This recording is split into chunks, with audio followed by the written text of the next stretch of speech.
Welcome friends to another r/MaliciousCompliance video. Today we've got a great story of compliance of sticking it to an employer when they didn't want to give a person a raise. But first a story from Garfish Whoosh. Didn't want to give me a new contract? Fine, I'll stick to the terms of the contract I do have. So I used to work for a large retailer in the UK. I worked there for 12 years in total and ended up as a manager. When you want to become a manager, they make you fly through 1,000 hoops, do a whole bunch of training and do the job for 6 months without any extra pay. I did all of this and was finally officially signed off as a manager. After I was officially given a job, I got my pay raise, but was never given a new contract. I asked multiple times for a new contract and was fobbed off each time. Fast forward about 9 months, and another large retailer started hiring lots of managers and was poaching a whole bunch of staff. I applied for one of these jobs as they were offering 8,000 British pounds more than I was currently on, but for the same job.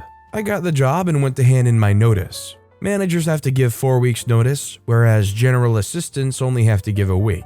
So I decided that I would follow the exact terms on my contract and provide them with a week's notice rather than the 4 weeks they wanted. Suffice to say that they were not happy with that, and I got called into an office to ask why I'd only given 1 week's notice. I explained that per the terms of the last contract that I signed with them, that's all I was required to give. They were really not happy, but there really wasn't anything that they could do about it. Honestly, I can only imagine how nice it must have felt for OP to go up to that management, say, because you didn't give me the new contract I've been asking you for, I'm totally compliant in giving you only a 1 week's notice. Good luck. Do you guys think that even though it was in the contract, giving only 1 week's notice as a manager just isn't really fair enough to that retailer? Or should you not feel bad at all? Let me know what you guys think in the comments down below. Our next story is from Quetzal Rust. Family keeps complaining about medical care, so the nurses get family involved in patient care. Patient came in and develops difficulty swallowing, so the poor patient can't eat or swallow without choking, and possibly acquiring an infection. Doctors put in a tube in the patient's stomach to feed them with liquid food and bypass the esophagus. At first, the patient was being fed through a slow drip controlled by a machine. Then the family complained that the patient wasn't tolerating the continuous feed. So the doctor took the machine away, and now I and the other nurses would have to go in the room 3 times a day to feed the patient manually. Family complained the next day that the patient's stomach was bloated, so the doctor changed the order to 4 times a day. A nurse would have to go in to feed the patient. Next day, family complained that patient wasn't pooping after not eating for several days and undergoing a surgery, so that's to be expected. But the MD caved to the family's complaining and changed the order to every 4 hours. The family freaked out about the patient being short of breath and blamed the liquid tube feed, even though the patient had a history of respiratory disorders and is on chronic oxygen. Still, the MD changed the order to every 3 hours, a nurse has to go in and manually feed the patient through the tube in her stomach. I know I was fed up with the family complaining about every tiny little thing, and more so at the doctors for caving in without explaining the reality of the patient's condition. The patient's old as balls and probably won't get better. The family complained again the next day, claimed the patient was having chest pains, red flag for heart attack, but the family blamed the liquid tube feed? Why? MD caved again and changed the order to every 2 hours. Every 2 hours, I or whoever was taking care of the patient would have to go in there and spend 20 minutes in the room dealing with the patient and her family. As many people know, nurses do not have time to mess around. We barely have time to go to the bathroom.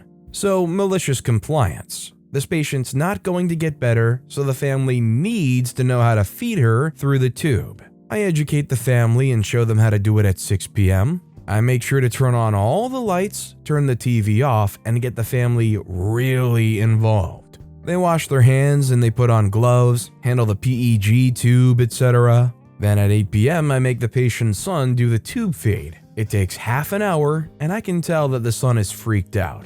Then I go back in at 10 p.m., midnight, 2 a.m. By 4 a.m., the son was complaining that I should be the one doing the tube feedings because it's so often. He looks exhausted and terrible. I tell them flatly that it's not rocket science and that he's going to be doing the tube feedings himself at home, by himself with no backup nurse. He takes forever to do the 4 a.m. tube feed because he's so tired. Afterwards, while he's watching me clean up the patient, he comments that the patient seems to be tolerating the tube feeds better, and maybe we can go back to doing it every 3 or 4 hours instead of every 2 hours. I look at him dead in his bloodshot eyes and say that when the doctor orders something, there's no wiggle room, it's literally the law. Because of the family's multiple concerns, it's every 2 hours until the doctor signs a new order, and that I'm going to be coming in, flipping all the lights on every 2 hours until I go home. The look of defeat on the son's face was so sweet and almost made the every 2 hour nonsense worth it. Honestly, I'm impressed that OP was able to keep the son doing it anyways. Like, even if they were going to be having to do that at home, OP somehow managed to finagle their way into making sure that kid just kept doing it every couple hours. Pretty smart, and it's some good handling. By the way, if you're enjoying these stories, make sure to hit those like and subscribe buttons down below so that you never miss any of my daily videos. Every video has awesome stories like our next one from Ancient Educator 76, the Standoff. Well, I guess it's a sit-off for my drive-thru customer. Tonight's been a crazy enough night already. Now we have hyper-attentive customers evaluating my push-button skills, and man, are they pushing mine. I do my welcome to Mendy's, what can I get started for you, when a nice enough sounding lady, sarcasm, tells me her order. Number 5 combo, large with a pineapple mango lemonade, no ice, none. Now let me tell you how my back of house and eyes relationship works. I often mix up the extra ice and no ice buttons, so much so that whenever it's busy and we get a third person to make drinks, they know, not question, but know that extra ice most likely means no ice. Yes, I'm that bad at my job, and my amazing colleagues all step up to help. Think of it as when a server writes a weird type of way that's wrong, but consistent. So the chef figures it out because he's a freaking boss. So anyway, I now know that my extra ice means no ice, and conversely that a true no ice button doesn't work anymore. Seriously, it won't display when depressed. So I type in her order, hitting extra ice, shows up for her as XT ice. She then says almost instantly, "I said no freaking ice." I reply, "Ma'am, there won't be ice, it's a..." She interrupts as I explain-agize for my stupidity. "Change it so it says no ice, no freaking ice." I say, "Ma'am, hold on please." Now during this time, you'd think that I would go to the back of house and tell them, "Hey, this no ice is really just no ice." But nope, trying to maintain that Mendy's pleasant speaking voice, just getting my patience back. I continue, "Ma'am, it'll be no ice, please pull forward." She's having none of it, maintaining, "I won't move this car until it says no ice." I plead with her. My manager pleads with her. I'm pretty sure a customer pled with her. No dice, no ice. We're literally at a standstill. Customers are honking. She's yelling at the line of cars behind her as I join my manager through the emergency exit door to move her car. She's red in the face, livid. My manager has her food she didn't pay for with a no ice drink, and she still ain't moving. She's belligerent for no good reason. Truly. But being a widower, I just get losing your mind, dying on the stupidest hill. However, impeccably timed, she berated me with fat shaming and sexuality insults I won't repeat. However alliteratively satisfying they may be, it's right at this time the cops show up. Her story changes quicker than poo, but it's too late. She's in handcuffs, her car's moved by Officer 2, who gets to steal my already planned malicious compliance. The hilarious-est thing? She wasn't even our craziest customer tonight. Some girl flashed our grill guy through the drive-thru. Well, hey, I don't know about anybody else, but I'd rather take that second one than the first one. At least they're in and out, right? And our final story of the day is by His Royal Majesty King V. Well, I did give them 2 weeks notice. So, about a dozen years ago, I was in a great paying job, but the work environment was absolutely atrocious. I spent the entire year I was there looking for another job. Finally got an offer elsewhere, had a hefty pay cut, but leapt at it. Now this place, a very small company, said they were looking for a mid-level software developer. They realized I was a senior developer, but the manager said, I'm not really sure what to offer, as we never hired a senior developer before. That explanation sounds a little funny, but ultimately it turned out as such. They'd start me out at X dollars a year, a mid-level developer salary, and at my 1-year review, they'd give me a raise of somewhere between Y and Z, depending on how things went, where Z equals 2 times Y, and it would have amounted to somewhere between a 6 to 12% raise. It's just a salary with benefits, no bonuses, but I was fine with that. A little weird that they try to start new employees with only 1 week of vacation time instead of 2, the way every other place I had worked does, but they offered me the 2 up front. So I did some work on a legacy product, but they mostly had me working on some completely new feature that integrated with the existing product. A year goes by and I like the place. It's small, but the team's good, and they had me move them to using Eclipse. They were using a text editor, albeit a text editor that had a very convenient compile this source file now feature. Most of the team loved it, and the assistant manager was so delighted with the IDE that she stated, "I'll give it up when they pry it from my cold, dead fingers." So I do a little work on the legacy project, I do a lot of work on the new project, and I work on some customer conversions, converting their data to work with our software when they were on different software before. I also did refactoring, trying to, actually make use of parent and child classes properly rather than relying on massive amounts of copy and paste and code duplication that existed there. Me and one of the other guys, call him Z, who was my mentor to the company, but I was his mentor in furthering his programming style, tried to convince the manager to let us set up a source control system.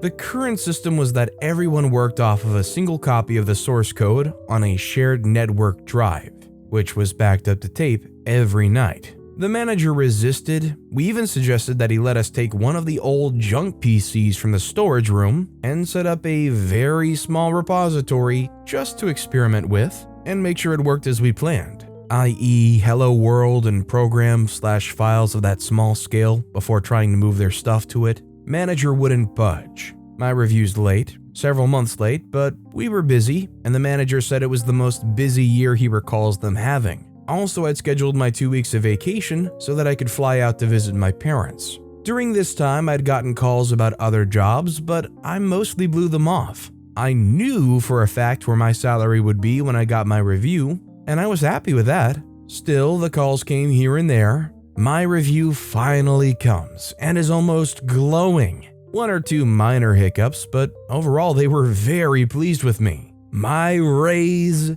$0.00. Well, I can't really present a raise to the owner since you haven't mastered any pieces of the legacy software. I mean, I had you working on the new stuff, but there was always time for learning on the legacy system. There was always time during their busiest year ever. So busy that my review was 5 months late. I grumbled. The 2 guys I worked with the most were jaw-droppingly shocked when I told them, although one of the older guys there did sort of say words to the effect of, "I can't say that's the first time that's happened here." I dug up the old email from before I was hired and forwarded it to him. He took several days to respond. He never takes that long to respond.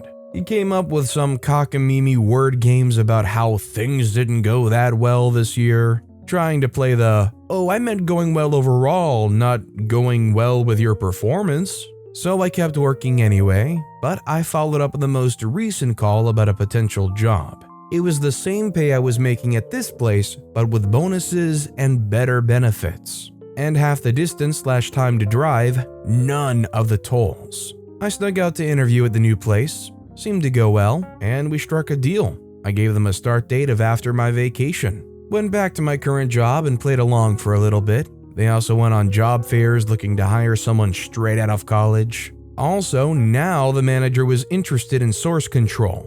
One of the other developers said, "Well, last year it was your idea, but this year it's his idea."